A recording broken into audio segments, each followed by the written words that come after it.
Bien bonjour, donc aujourd'hui le thème de la vidéo, comment gagner 10 ans d'expérience en une seule année. Ça paraît trop beau pour être vrai, mais pourtant c'est pas si compliqué.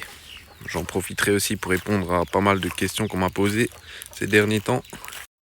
On va tout de suite commencer par ça, l'élevage de motoculteurs que nous avons déplacé là derrière, car ici il est à l'ombre toute la journée, c'est pour éviter que ça chauffe de trop. Ensuite beaucoup m'ont demandé est-ce que c'est normal que ça pue. Alors non, pas du tout, parce que là je peux mettre le nez dedans et ça pue absolument pas. Donc si ça pue, c'est soit qu'il fait trop chaud, soit que vous mettez trop de déchets azotés et du coup ça rentre en putréfaction et ça pue. Mais là, ça ne pue absolument pas. J'ai même balancé une patate dedans pour voir si ça poussait. Et même sans lumière, elle a l'air de bien kiffer, hein, la baignoire. Ensuite, deuxième question qu'on me pose souvent concernant la récupération d'eau de pluie. Là, comme vous pouvez entendre, il y a les petits nuggets qui sont déjà bien grands. Hein. Donc concernant l'eau de pluie, la question qui revient tout le temps, c'est les moustiques.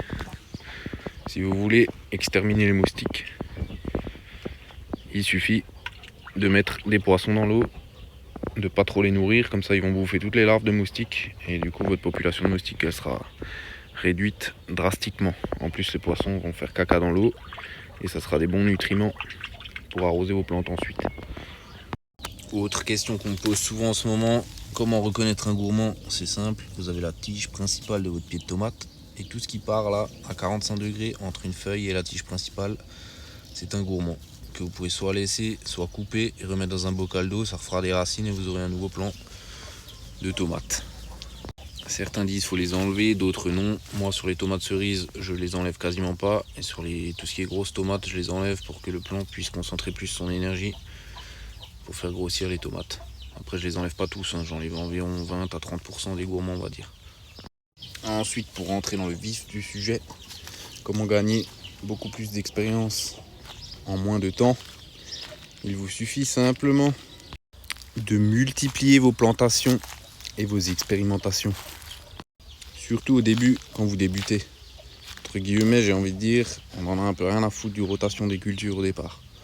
Ce qu'il faut c'est comprendre comment une plante pousse et d'avoir plein d'expériences comparatives. C'est-à-dire par exemple là, plutôt que de planter des patates seulement sur une butte comme on fait de manière standard, ben là j'ai fait un test avec de la paille, avec de la tonte, là dans une tour, là de manière standard dans des buttes de terre, et là sur toute la longueur jusqu'au fond, on va régulièrement tondre à côté et balancer les déchets de tonte dessus pour voir ce que ça donne.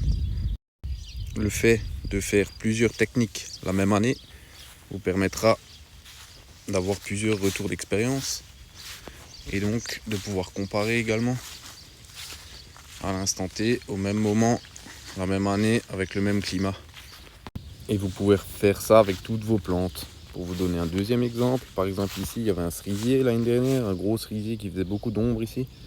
Et j'avais mis des plants de courgettes en partant d'eux. Sous l'arbre, j'ai fait une ligne qui allait jusqu'à là, plein soleil, où il n'y a pas d'ombre. Et bien plus on se rapprochait de l'ombre de l'arbre, plus les plants de courgettes étaient petits et produisaient moins. Et plus ils allaient vers le soleil, plus ils produisaient. Et ça, si vous ne plantez pas plusieurs plants dans un environnement différent, vous ne pourrez pas vous rendre compte de la différence.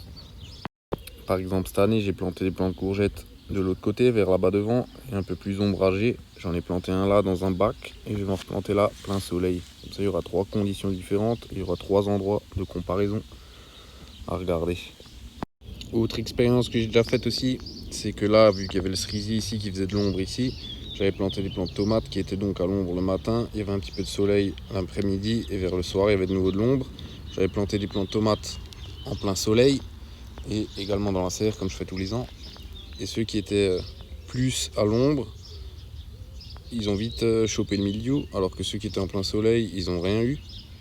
Et ceux qui sont dans la serre, ben pareil, si la serre vous l'aérez correctement, il n'y a quasiment aucun risque de mildiou dans une serre.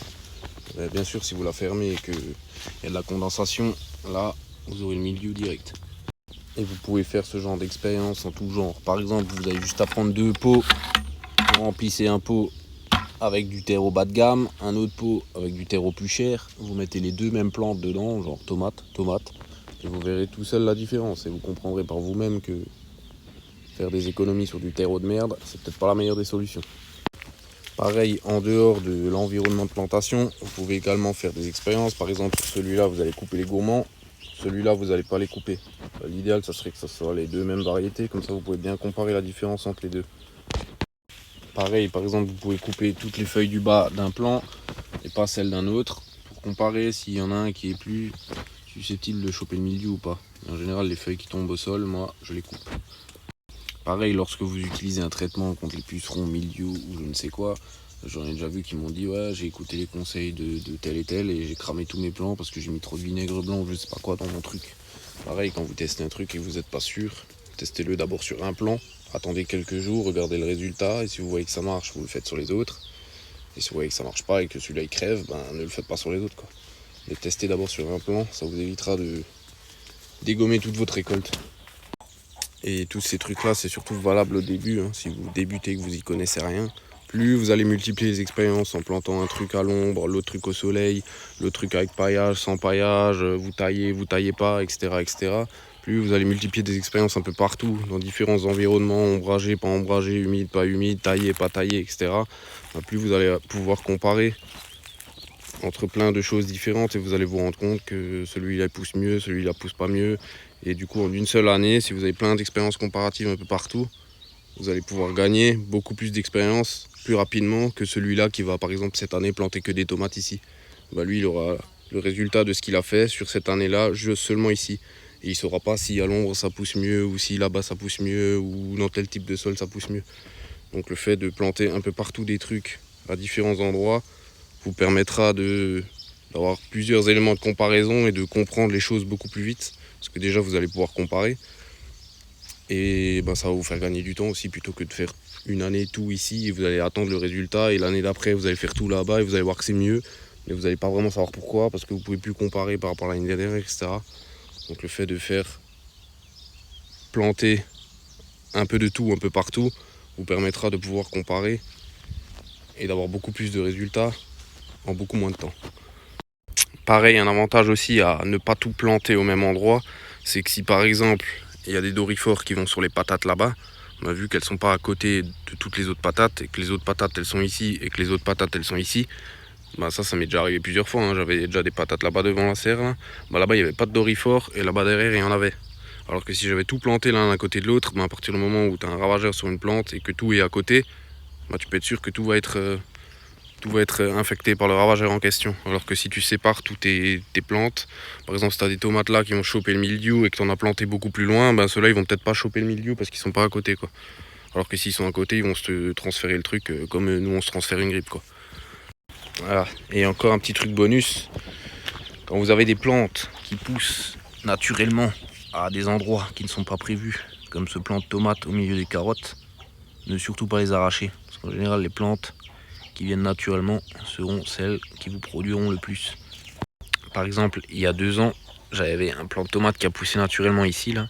J'avais pas arrosé, pas tutoré, j'ai laissé pousser le truc à même le sol sans rien faire. C'est le plant qui m'a fait les plus belles et les plus grosses tomates, alors que je m'en suis pas occupé de toute l'année. Donc si une plante a décidé d'élire domicile à un endroit bien précis, laissez faire la nature. Elle fait très bien les choses.